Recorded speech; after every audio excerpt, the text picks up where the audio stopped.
Friends, today we are going to consider the third chapter of nuclear chemistry. The name of chapter radioactivity. The radioactivity phenomenon, it is nothing but it is the spontaneous disintegration of nuclei. The radioactive nuclide having tendency to emit spontaneous radiation, due to which its loss in mass take place. The phenomenon is investigated by Henry Becquerel, Sir Rutherford, Dr. Homi Jahangir Bhabha, Mary and Pierre Curie, C.V. Raman. Now, today we are going to consider the radioactive element. The total 200 radioactive nuclide is present, out of which 274 is stable one. This particular stable nuclide, when we consider this stable nuclide is nothing but whose neutron and proton is remain unchanged, which is called stable nuclide. When we consider the different types of radioactive decay, when we consider different types, there are four types: alpha decay, beta decay further divided into two types: beta minus decay, beta plus decay, and electron captured. When we consider first one, that is alpha decay, in which the parent nuclide converted into product nuclide or daughter nuclide whose mass is 4 unit less and atomic number 2 unit less. Example, the best example of alpha decay is radium to radon. Second one, beta minus decay, in which one neutron transformed into the proton, and in case of beta plus decay, one proton transfer into the neutron. In case of electron capture, which is very much close to beta plus decay, in which due to the capture of electron, one proton is converted into the neutron. Now, decay constants, we have to consider decay kinetic. Decay kinetics is nothing but when we consider the rate of reaction. The rate of reaction, nothing but in case of chemical kinetics, we have considered the rate of reaction, and in case of the nuclear chemistry, you have to consider the rate of nuclear reaction. Here is the particular atom diminishes continuously, due to which the loss of mass take in product. And when we consider decay constant, the decay constant nothing but that is the lambda. Lambda, when we consider rate of reaction, this is the first order reaction. When we consider minus dn upon dt, dn indicate the particular number of atom diminishes per time. Negative sign indicate diminishes of atoms is equal to lambda n. Lambda indicate decay constant and n indicates the number of atom of radioactive element initially present. Now, when we consider, rearrange this equation, we get dn upon n is equal to minus lambda into dt. Further, we get the final equation, log of the lambda is equal to 2.303 upon t log of n0 upon n. Now, this is the particular decay constant reaction, rate reaction, which is further used for solving the examples. Now, when we consider half-life period and mean life, half-life period is nothing but the particular time required, particular time needed for diminishes or decay of the particular atom exactly half of its initial value. That means 100 atom is here, and whatever the diminishes of atom take place, when exactly half 50 atom is remain, the time required for remain the 50 atoms, this is called half-life period.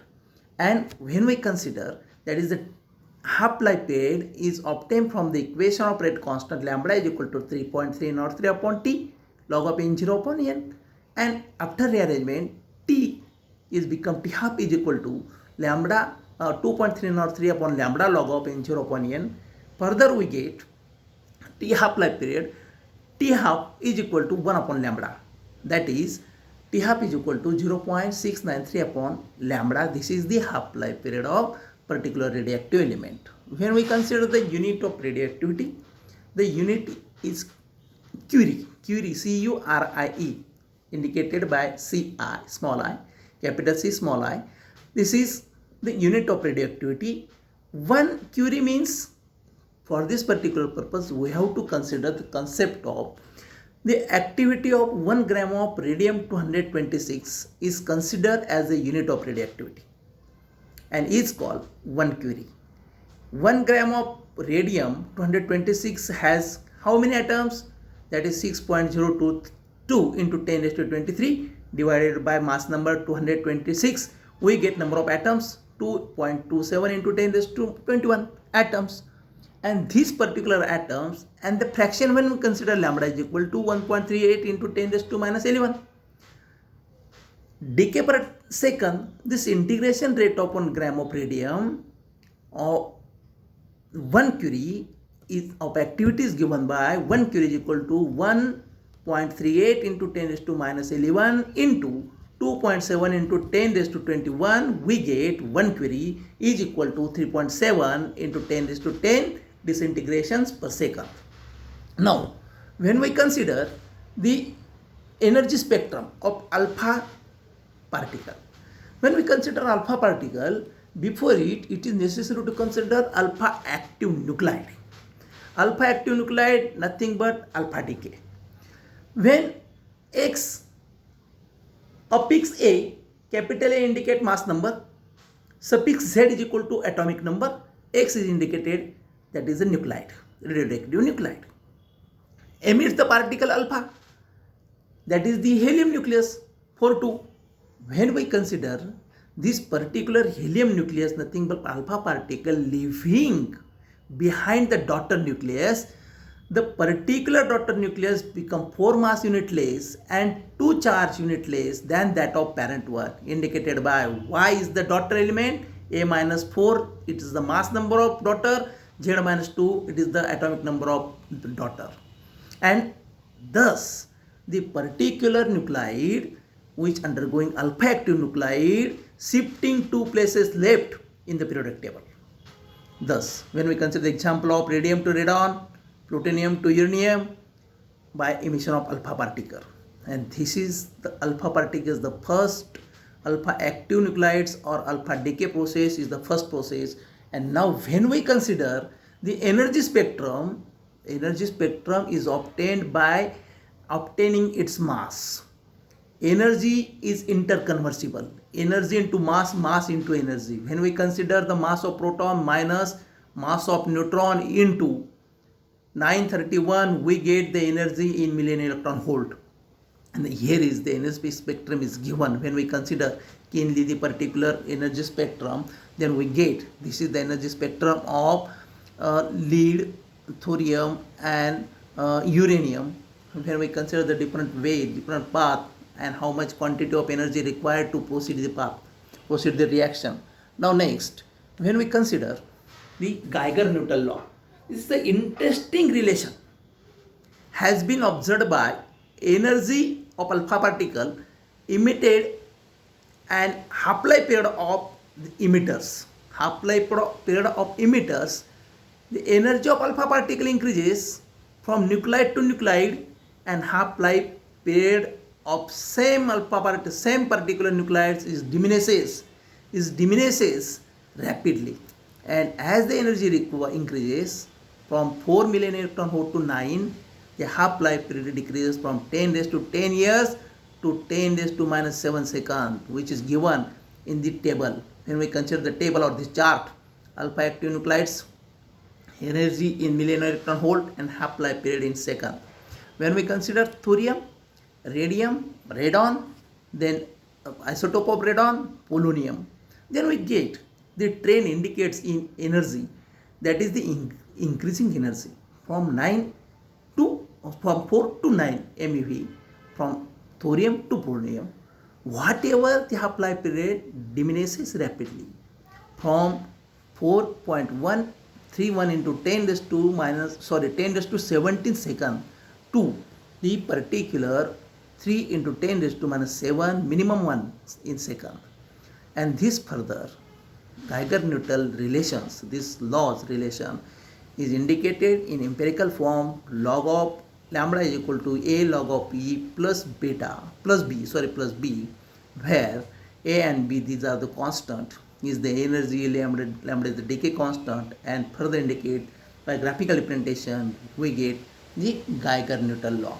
Next one, next type of beta decay.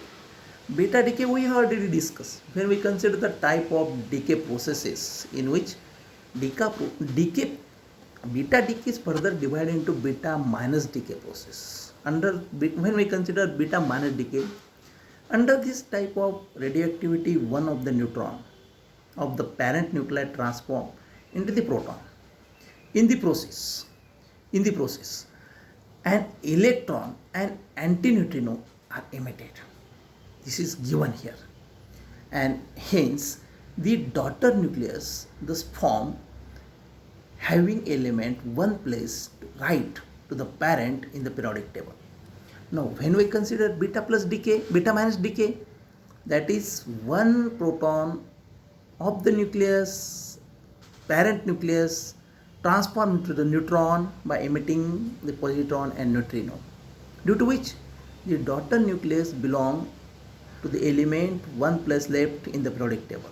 The best example is sodium to neon and sodium 2211 to neon 2210. That means one proton of sodium is converted into a neutron, and hence neon having atomic number 10, one place left in the periodic table due to this reason. Now electron capture is the last process, which is too much similar to beta plus decay process, in which due to the capture of electron from the outer shell, the one proton is converted into the neutron and neutrino is emitted. The best example is iron 5526 undergoing electron capture process having 2.6 years as half-life period, and magnesium is obtained. The magnesium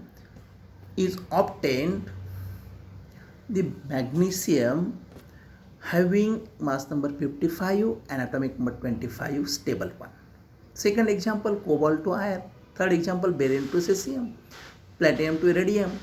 As per this, the different example is given here. The most important things, electron capture process is too much similar that of beta plus decay process. Now nuclear isomerism and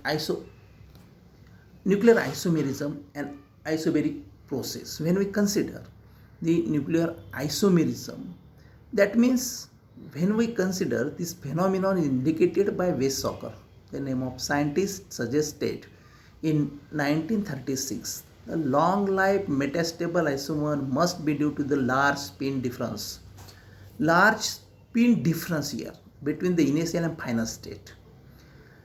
The particular theory represented by Weizsäcker, important experimental result obtained by Weizsäcker and represented by Weizsäcker, and respect of isomeric transition in all cases. When we consider nuclear isomerism is nothing but when we consider the particular bromine 80 in metastable state and bromine 80. That means the particular isotopes, element consists two isotopes, would be expected for the particular reaction. Now, some of the example of nuclear isomerism and isomeric transition is given here. When we consider cobalt 60M to cobalt 60 undergoing isomeric transition having half-life period 10.4 minute only. Bromine 80M undergoing isomeric transition to form bromine 80 having half-life period 4.4 hours, and indium, the zinc. These are the best examples of isomerism and isomeric transition. Last one, Agar effect. Agar effect, in which when we consider very much close this process of very much close, this effect is very much close or similar to that of the process of internal conversion. If we designate the electron initially lost from the innermost cell as E1 and the electron which jump into the field the vacancy as E2 and the electron now ejected as E3. The kinetic energy of these two electrons to be lost is given by E3 is equal to EB1 minus under bracket EB2 plus EB3. And when we consider EB3 is the binding energy of electron, and obviously the ejection of E3 would be possible only if EB1 is greater than EB2 plus EB3, so that the kinetic energy of EB3 has a finite position, positive value, and at this stage the atom has a charge plus 2. This process of emission of further electron E4, E5 up to En from the successive outer orbitals can go on as long as the value of En is positive. The successive emission of electron by such a process is called the Agar effect.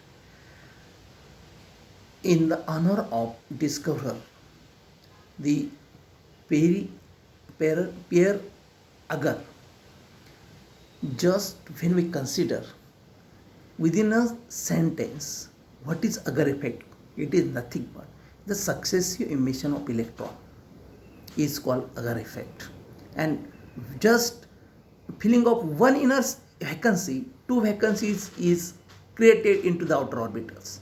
Filling of these two vacancies leads to the four vacancy created in the next orbital.